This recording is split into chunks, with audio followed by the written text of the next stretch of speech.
The Hermitage is built in a secluded meadow that was chosen as a house site by Rachel Jackson, wife of Andrew Jackson, from 1804 to 1821. Jackson and his wife lived in a log cabin. Together, the complex formed the first Hermitage, with the structures known as West, East, and Southeast cabins. Jackson commissioned construction of a more refined house, and the original mansion was a two-story federal-style building built with bricks manufactured on-site by skilled people. Construction took place between 1819 and 1821. The house had four rooms on the ground floor and four rooms on the second level, each with a fireplace and chimney. The large central hallways opened in warm weather from front to back to form a breezeway. The simple porticio was added later, in 1831, while Jackson was residing in the White House. He had a mansion remodeled under the direction of architect David Morrison. The new structure included flanking one-story wings, a one-story entrance porticio with 10 columns, and a small rear porticio that gave the house a classical appearance. In 1834, a chimney fire seriously damaged the house, with the exception of the dining room wing. This led to Jackson having the current 13-room Greek Revival structure built on the same foundation as the former house. It was completed 2 years later. The architects for the house were Joseph Reef and William C. Hume, who also built Tulip Grove across the road. The mansion was a rectangular style layout, about 104 feet or 32 meters from east to west, and 54 feet 16 meters from north to south.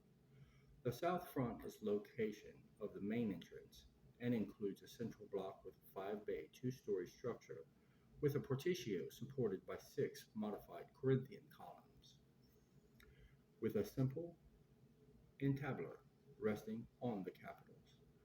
Within the porticio is a second-story balcony with a simple square balusters. One-story wings with single fenestrations flank the mansion and extend beyond it to the front of the porticio, enclosing it on 3 sides.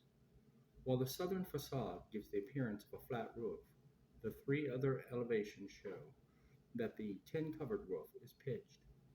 The front facade was painted a light tan, and the sand coating was added to the columns and trimmed to simulate the appearance of stone. A near replica of the front porticio is found on the north end of the house, although it features Doric-style columns and is capped with pediment. The layout of the main block of the house consists of 4 large rooms separated by a central hall.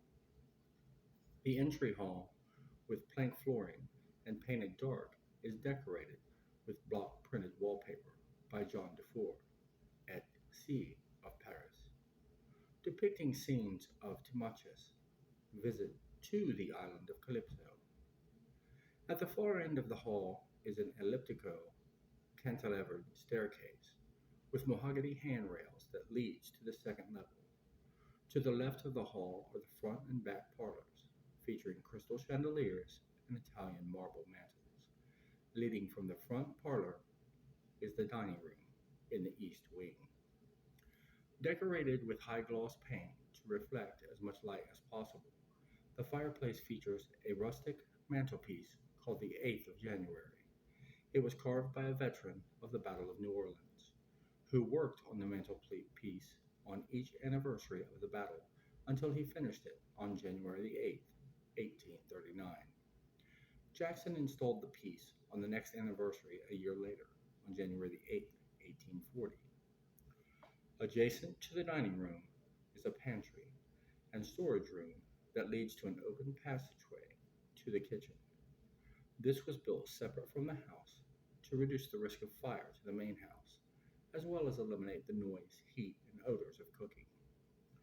To the right of the entrance hall, accessible via a side hall, are 2 bedrooms that were occupied by President Jackson and his son Andrew Jackson Jr.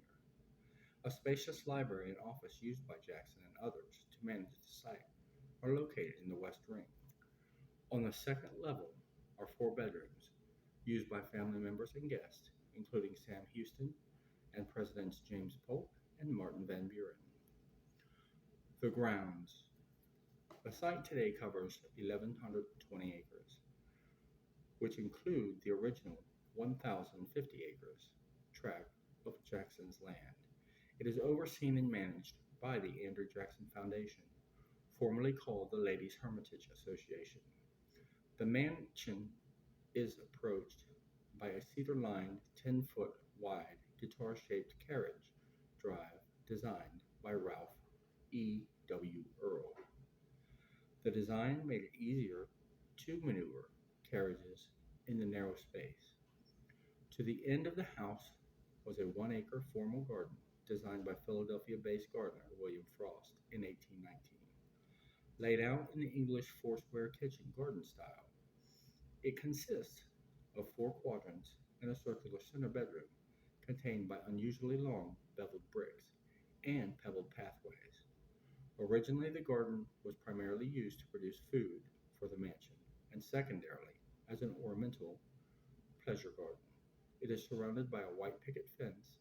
On the north perimeter stands a brick privy that has served as a status symbol as well as a garden feature. After Rachel Jackson died in 1828, Jackson had her buried in the garden that she loved. When he had the house remodeled in 1831, Jackson also had a classicizing temple and monument constructed for Rachel's grave. Craftsmen completed the domed limestone tomb with a copper roof in 1832. Behind the mansion, the property includes a smokehouse that dates to the early 19th century. The large brick smokehouse at the rear of the kitchen was built in 1831 and cured 20,000 pounds of pork per year. Nearby is a cabin known as Uncle Alfred's Cabin. Alfred Jackson was born enslaved to Andrew Jackson at the Hermitage around 1812 and worked there in various positions.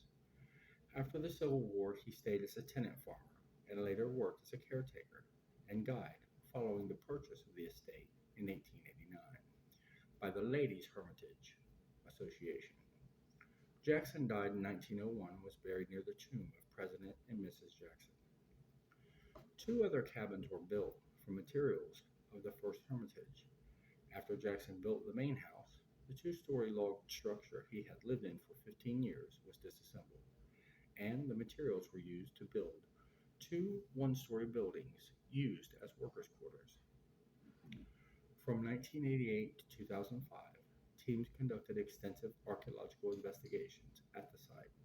Their work revealed the location of an ice house behind the smokehouse and hundreds of thousands of artifacts. A brick triplex of cabins that was likely used by workers and artisans was discovered near the mansion yard. Archaeologists have identified 13 dwellings used by workers. Remains of 3 foundations. Pits suggest that there were at least 2 log houses and 4 brick duplexes. The cotton gin and cotton press used for baling were located in one of the cotton fields just beyond the first Hermitage.